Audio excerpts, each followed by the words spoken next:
Très simple. Je considère que ce qui est arrivé au peuple juif pendant la Seconde Guerre mondiale est une absolue horreur. Je rejette intégralement ce terme religieux de Shoah pour lui préférer celui qui était le terme initial de Holocauste. Holocauste, c'est quand même très fort comme thème. Le peuple juif a souffert d'un épouvantable holocauste. Il n'a pas été le seul dans l'histoire de l'humanité, loin de là. Cet holocauste, contrairement à ce qu'on nous raconte, n'a pas été le plus saignant de toute l'histoire de l'humanité. Les Amérindiens ont connu beaucoup plus de victimes. Ce n'est pas une raison de faire un hit parade des holocaustes. Tous les holocaustes se valent, ce sont tous des horreurs, que ce soit les Rwandais, les Cambodgiens, les Juifs, les Amérindiens, tout ce que vous voulez. Décimer un peuple parce qu'il a telle origine est une horreur absolue. Donc voilà, ça c'est posé, c'est clair. Ce qui fait que jamais dans ma bouche vous n'entendrez la moindre chose contre un juif en tant que juif. Par contre, je fais une distinction fondamentale entre ce qu'on appelle les juifs et les sionistes. Et dans les sionistes, je ne les prends pas comme un ensemble homogène, je sais qu'il y a plusieurs tendances. Il y a une tendance qui est extrêmement fâcheuse et qui tient les manettes, qui est la tendance dite du Grand Israël, c'est ce que j'appelle les sionistes extrémistes, c'est la ligne en clair Netanyahou qui commet des horreurs sur le peuple palestinien depuis des lustres, qui sont régulièrement condamnés par l'ONU sans que jamais la moindre résolution ne soit suivie des faits, ce qui prouve que l'ONU est vraiment dans le coup. Et ça, cette tendance-là, qui est en clair celle du CRIF, qui est celle de BHL, qui est celle de Finkielkraut, qui est celle, malgré ses dires, de Zemmour, qui est celle de Caroline Fourès, bref, qui est celle de la quasi-totalité des médiacrates que nous entendons sur nos plateaux de télévision. J'ai bien dit la quasi-totalité, il y a des exceptions. C'est également la thèse de la quasi-totalité de nos politiciens, alors qui soit y adhèrent complètement, je pense à un Valls par exemple, ou à un Macron, soit ils font allégeance parce que c'est une étape obligée pour être reconnue dans le Landerneau politique français. Là, je pense à Madame Le Pen, par exemple. Donc, tous ces gens-là, qui, pour moi, qui vont manifester, par exemple, comme il y a 3 semaines, à l'occasion de l'assassinat épouvantable de cet octogonaire qui se trouve être d'origine juive, cet assassinat épouvantable, qui a été récupéré par le CRIF, contre l'avis de la famille de la dame en question, qui n'était pas pour, en tout cas pas qu'il se soit récupéré de manière politicienne. Je trouve ces récupérations absolument indignes. Un mort reste un mort. D'autre part, je n'ai jamais vu en France le moindre manifeste, la moindre manifestation monstre contre le racisme anti-islam, anti-musulman qui existe dans notre pays comme il existe en Occident. Et j'aimerais qu'on arrête de faire du 2 poids 2 mesures. Et ce que je constate, c'est que ces événements moralisateurs qui sont soi-disant faits pour nous réunir, en fait nous divisent et que c'est fait pour. Voilà. Bonjour à tous. Dans ce bref petit extrait, Monsieur Christophe Houblon évoque la nature nationaliste et haineuse de ce mouvement juif qu'on appelle le sionisme. Bien entendu, là vous venez de voir un petit extrait, hein. Je vous mettrai le lien pour que vous puissiez voir sa vidéo dans son intégralité, juste en dessous de la vidéo, hein, dans les commentaires. Certains d'entre vous ne doivent pas vraiment savoir ce que veut dire ce terme sionisme. D'autres pensent que le sionisme juif n'est qu'une simple doctrine idéologique qui donnera naissance en 1948 à la création de l'État d'Israël. Le sionisme, c'est en fait un mouvement nationaliste, hein, qui, prétextant la suprématie de la nation juive sur les autres peuples de la planète, développera au XXe siècle une idéologie raciste de type colonial. Bien qu'il soit d'obédience laïque et anti-religieuse, le sionisme juif finira tout de même par fédérer autour de lui plusieurs rabbins qui développeront eux-mêmes certaines convictions qui se rapprocheront beaucoup plus du nationalisme que du religieux. Il y a quelques années de cela, le rabbin séfarade d'Israël, Yitzhak, déclarait que les non-juifs ne devraient pas pouvoir vivre en Israël s'ils ne respectaient pas cette loi stipulée par le judaïsme. Ils ne se mettraient pas au service des juifs. Si un non-juif n'accepte pas d'adopter les 7 lois du judaïsme, nous devrions l'expulser vers l'Arabie Saoudite, précisait le rabbin Yitzhak Osef. Lorsque la véritable et totale rédemption s'accomplira, c'est ce que nous ferons. Ben là, c'est carrément dit clairement, hein. J'imagine que si ce genre de propos a été tenu par un islamiste, ça aurait fait un tollé général. Mais là, comme c'est un rabbin, Yitzhak Osef, ben, il a le droit de dire que tout ce qui est non-juif ne devrait même pas être accepté en Israël. Bah, Albert Einstein avait déjà dénoncé ce mouvement nationaliste juif hein, qu'on appelle le sionisme. Et à ce propos, il disait parmi les phénomènes politiques les plus inquiétants de notre temps, hein, il y a l'émergence dans l'État nouvellement créé d'Israël d'un parti de la liberté, Hérout, hein, un parti politique très proche dans son organisation, sa méthode, sa philosophie politique et son appel social des nazis et parti fasciste. C'est ce qu'il s'appelle être habillé pour l'hiver. Ben là, c'est dit clairement. Einstein comparait le sionisme au nazisme, hein. C'est exactement la même chose. C'est un mouvement raciste. Beaucoup d'entre vous pensent que le sionisme est en fait un mouvement religieux qui œuvrait pour la création d'un État juif afin d'accomplir certaines prophéties bibliques. Or, il n'en est rien. Le sionisme était un mouvement nationaliste juif qui occultait complètement le religieux de son dogme idéologique. Le judaïsme est une religion vieille de plusieurs milliers d'années, hein, alors que le sionisme athée, lui, était né il y a de cela une centaine d'années, je dirais. Vous voyez la différence, hein. Le judaïsme, c'est une religion de plusieurs milliers d'années, alors que le sionisme est né en 1887. Hein. Ben,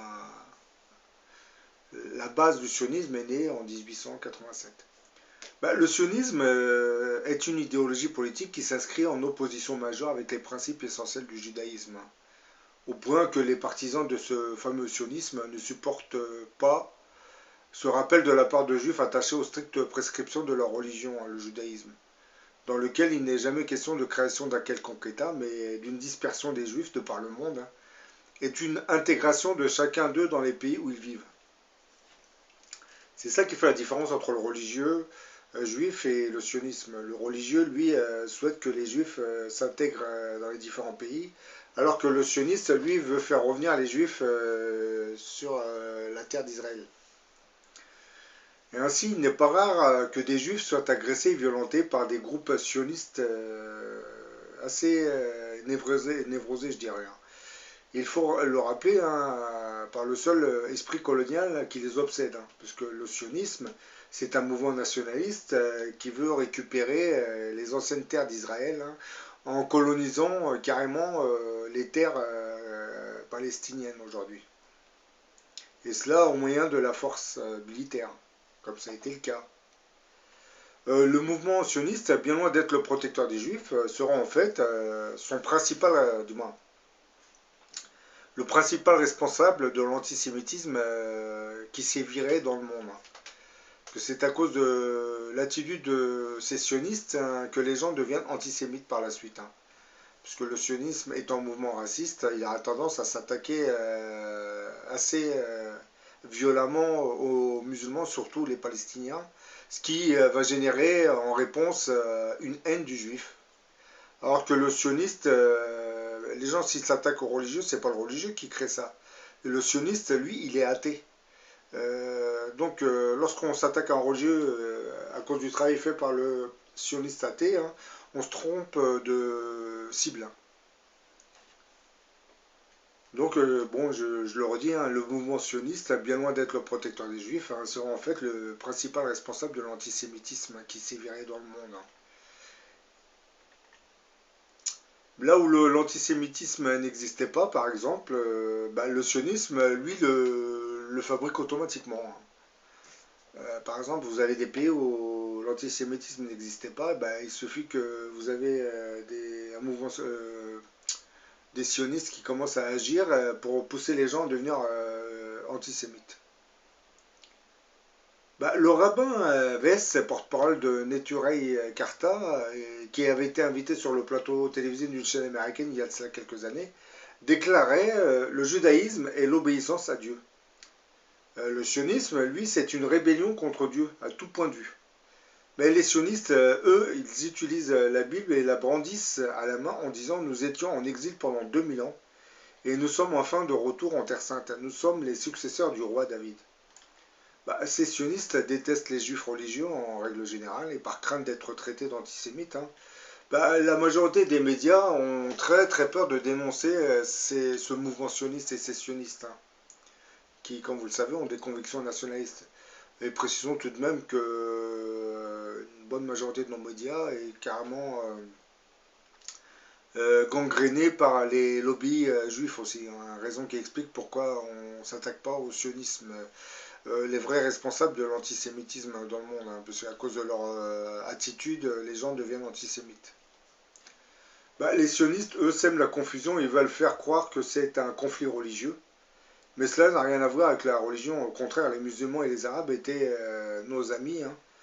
Là, c'est le rabbin qui parle, et nos protecteurs, ils ne doivent pas être victimes de ce mouvement diabolique qu'est le sionisme. Tout discours qui alimente donc cette contre-vérité que l'antisionisme serait une manière camouflée de cacher son antisémitisme est scandaleux et mensonger. Il ne doit jamais être passé sous silence, d'où qu'il vienne. Au contraire, il faut le dénoncer et pointer ce qui se cache derrière. Un racisme qui aujourd'hui s'en prend la plupart du temps aux musulmans et ceux qui en dénoncent la posture. Comme s'il s'en prenait aux juifs d'entre les deux guerres. Après les juifs, voici maintenant le tour, c'est passé au tour des musulmans. Mais bon, là je reviens à ce sionisme. Vous allez me poser cette question, mais comment est né ce mouvement sioniste qui a permis la création de l'État d'Israël en 1948? Là vous voyez, je vous ai mis du moins j'illustre ma photo par trois personnages, Theodor Herzl, Adolf Hitler et Netanyahou. C'est une suite logique. Bon, ce mouvement sioniste, comment est-il né? L'assassinat du tsar Alexandre II en Russie stimulera une vague de pogroms anti-juifs sans précédent dans l'histoire russe, et cela dès l'année 1881. Bon, ces pogroms vont durer un an, voire 2 ans, et s'étaleront jusqu'à l'année 1883. Et suite à cette répression anti-juif, 2,5 millions de juifs décideront finalement de fuir la Russie. Pour certains d'entre eux, ils s'orienteront directement vers les États-Unis. À cet instant, certains intellectuels juifs essaieront de trouver des solutions pour ne plus devoir subir ce genre de pogrom. Et en 1882, vous avez un médecin d'Odessa, un médecin juif bien entendu, Leo Pinsker, évoquera pour la première fois dans un pamphlet qu'il avait écrit l'idée d'acquérir un territoire pour y établir un État permettant l'émancipation du peuple juif et surtout de le placer sur un pied d'égalité avec les autres peuples. Leo Pinsker formera l'association Ovevation, qui veut dire les Amantions, et organisera la première Aliyah, c'est-à-dire montée dans les années 1880-90, durant laquelle une première vague d'environ 30 000 juifs d'origine russe, polonaise et roumaine s'installeront dans ce qui deviendra plus tard Israël. Bien entendu, à cette époque, lorsque ces colons juifs sont arrivés, il y avait quand même une population arabe. Cette association était chargée de récolter des fonds afin d'acheter de nouvelles terres en terre de Palestine, qui étaient déjà habitées par des musulmans, des arabes musulmans, comme vous le savez. Toutefois, on peut préciser quand même que cette action du médecin Pinsker ne sera pas très très suivie, et l'immigration juive restera vraiment minime à cette époque. Ce sera finalement sous l'impulsion du journaliste et écrivain juif d'origine hongroise Theodor Herzl que le sionisme national se développera vraiment. Theodor Herzl, c'est celui-là qui est à votre extrême gauche.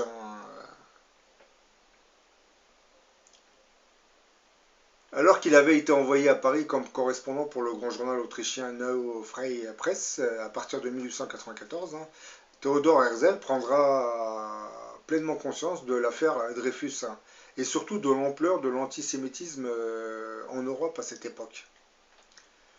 Ce qu'il avait surtout remarqué, c'est qu'il avait constaté qu'il était impossible à tous ces juifs de s'assimiler dans ces différents pays. Il devenait alors clair que pour lui, la seule perspective d'avenir pour le peuple juif résidait en fait dans la création d'un État juif indépendant. Bah, il exposera ses théories dans son ouvrage d'État juif, hein, qui paraîtra en 1896. Et il y reprendra certaines thèses sionistes, tout en affirmant que la formation d'un État juif serait le seul moyen de permettre aux juifs de vivre en sécurité et d'améliorer l'image du juif en Europe.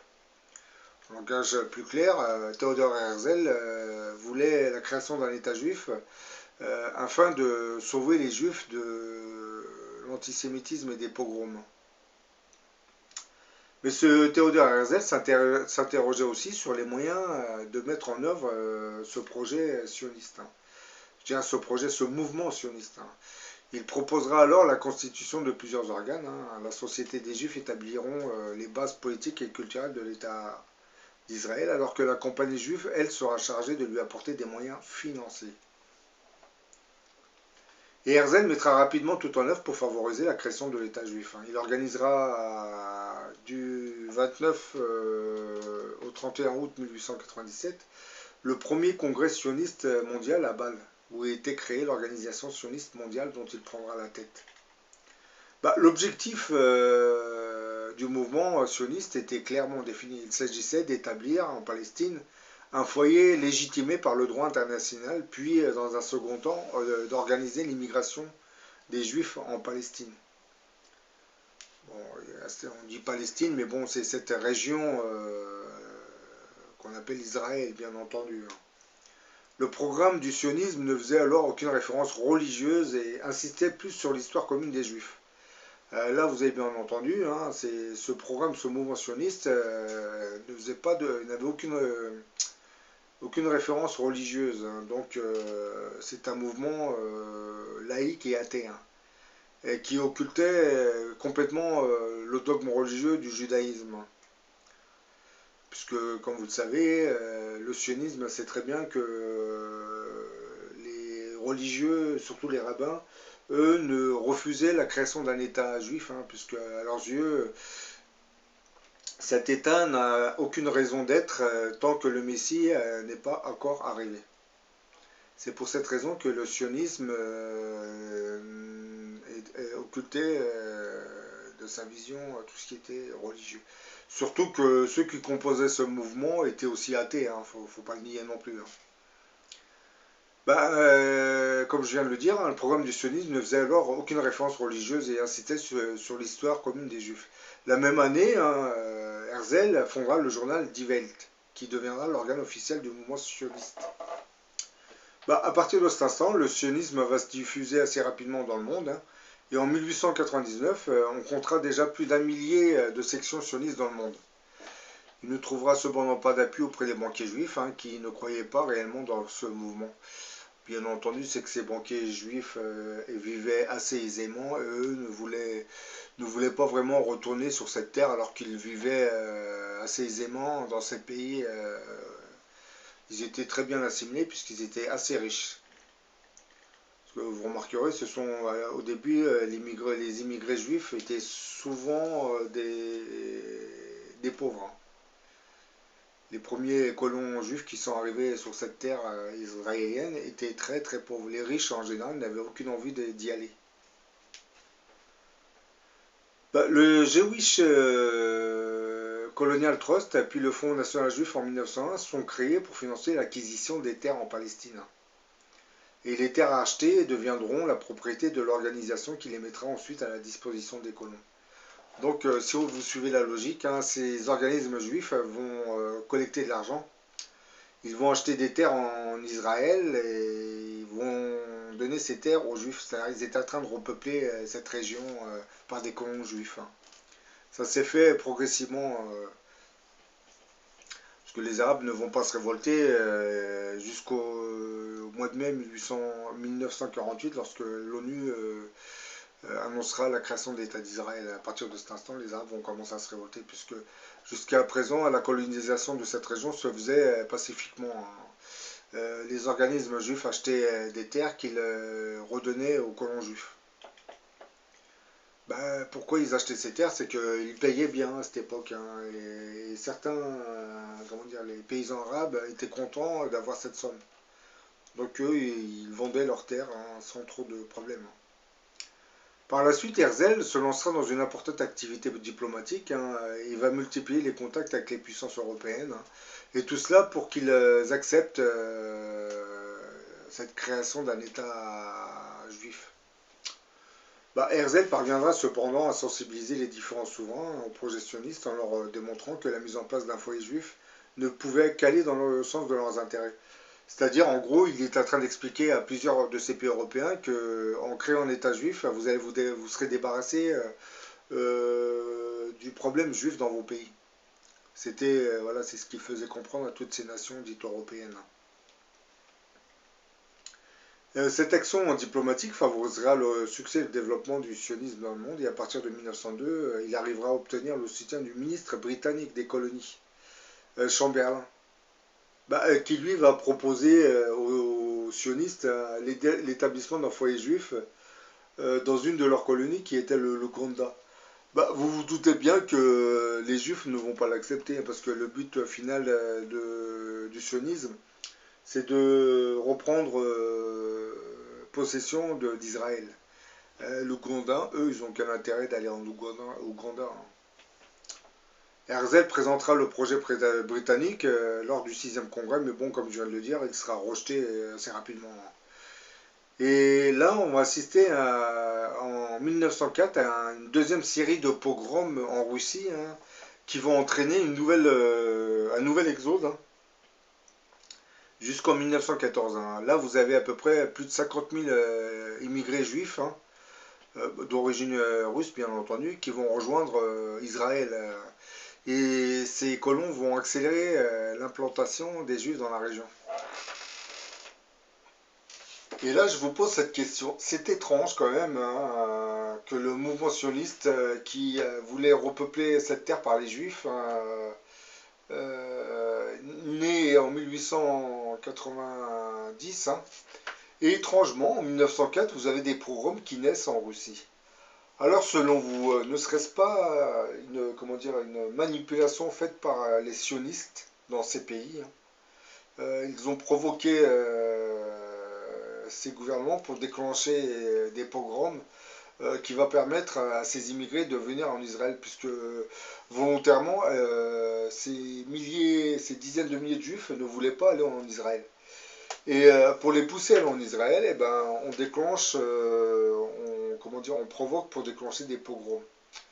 Je reste persuadé que le mouvement sioniste n'est pas innocent dans le déclenchement de ces pogroms. Ensuite, comme vous le savez, vous avez eu la Deuxième Guerre mondiale. Là, je ne vais pas dire que les sionistes ont financé Adolf Hitler. Par contre, je peux seulement vous dire que les banquiers juifs américains ont financé le nazisme pendant la Deuxième Guerre mondiale. Maintenant, je vous explique. Hein, vous regardez l'image avec laquelle j'argumente ma vidéo. Vous avez à gauche Theodor Herzl, le fondateur du mouvement sioniste, qui a commencé la création, du moins les bases d'une création d'un État juif hein, en Palestine. Ensuite, que s'est-il passé? Vous avez le nazisme. L'avènement du nazisme, lui, carrément, va se lancer dans l'extermination des juifs. Bien entendu, il ne va pas exterminer tout ce qui est juif, hein, mais à partir de la Deuxième Guerre mondiale, l'exode juif vers la Palestine va s'accélérer à une vitesse incroyable. Hein. Ce qui va vous expliquer pour quelle raison, en 1948, hein, le sionisme avait réussi à attirer le maximum de juifs. Et à partir de cet instant, ils étaient en train de former un système étatique. Tout se faisait, hein, il n'y avait pas encore d'État, mais les sionistes avaient déjà commencé à former un gouvernement, à commencer à travailler sur du moins les terres. Je parle virtuellement parlant, puisqu'ils n'étaient pas encore en possession de ces terres. Tout était fait sur papier en réalité. Et à partir de 1948, lorsque l'ONU a validé la création de l'État d'Israël, les sionistes allaient commencer leur politique de provocation contre les Arabes. Parce que vous savez, les guerres qu'il y a eu en 56, en 67, en 73, Surtout 56 et 67, c'était une provocation israélienne. C'est une provocation israélienne. D'ailleurs, en 1967, ce sont les Israéliens qui ont commencé à attaquer les pays arabes. Euh, voilà, on provoque pour essayer de récupérer le maximum de terre. Bah, le mouvement sioniste actuellement recherche à fonder, du moins à créer le Grand Israël, hein. Parce que pour l'instant, ils sont en Cisjordanie, ils ne comptent pas la lâcher, ni la bande de Gaza. Mais ils veulent prendre d'autres terres à côté, comme par exemple le Sinaï, hein. Ils l'avaient occupé, mais bon, sous la contrainte, ils ont dû le quitter, hein. Mais c'est ça le mouvement sioniste, hein. C'est un mouvement nationaliste, hein, de type colonial, hein, qui veut s'accaparer une bonne partie des terres qui entourent Israël, hein. Bien entendu, lorsqu'on nous dit que Israël est la seule démocratie dans la région, bon, ça prête à rire, hein, oui, vous avez bien compris, hein. Surtout que dans beaucoup de mes vidéos, je vous dis que la démocratie est en fait la grande prostituée qui est dénoncée dans l'Apocalypse de Saint Jean au chapitre 17. Donc lorsque ça va arriver entre les oreilles des dirigeants juifs, ils arrêteront de dire que c'est la seule démocratie de la région, parce que là, les gens vont dire, ah oui, bah oui, c'est logique, hein. C'est la grande prostituée de l'Apocalypse. On comprend beaucoup mieux pourquoi vous êtes la seule démocratie dans la région. Parce que comme vous le savez, le peuple juif, ça fait des milliers d'années qu'il se révolte contre Dieu, qu'il se rebelle surtout. Donc si on nous dit que la seule démocratie dans le secteur est celle d'Israël, ben, on comprend le maléfice, hein. On voit surtout l'empreinte du diable sur cette démocratie et sur cet État juif en Palestine. Parce que comme vous le savez, le gouvernement israélien est composé essentiellement de ministres d'extrême droite, hein. C'est un gouvernement d'extrême droite qui gère ce pays, hein. C'est un peu le nationalisme juif. Le gouvernement israélien reflète ce qu'est le sionisme juif. Bon voilà, j'en ai fini avec cette vidéo, hein. Je vous l'ai faite pour que les gens comprennent, voient surtout la différence qui existe entre le sionisme juif et le judaïsme. Le judaïsme, c'est une religion qui ne veut même pas d'État juif, alors que le sionisme, c'est un mouvement nationaliste de type colonial qui lui recherche la création d'un État juif, hein, mais d'obédience laïque, hein, un État juif qui occulte la religion.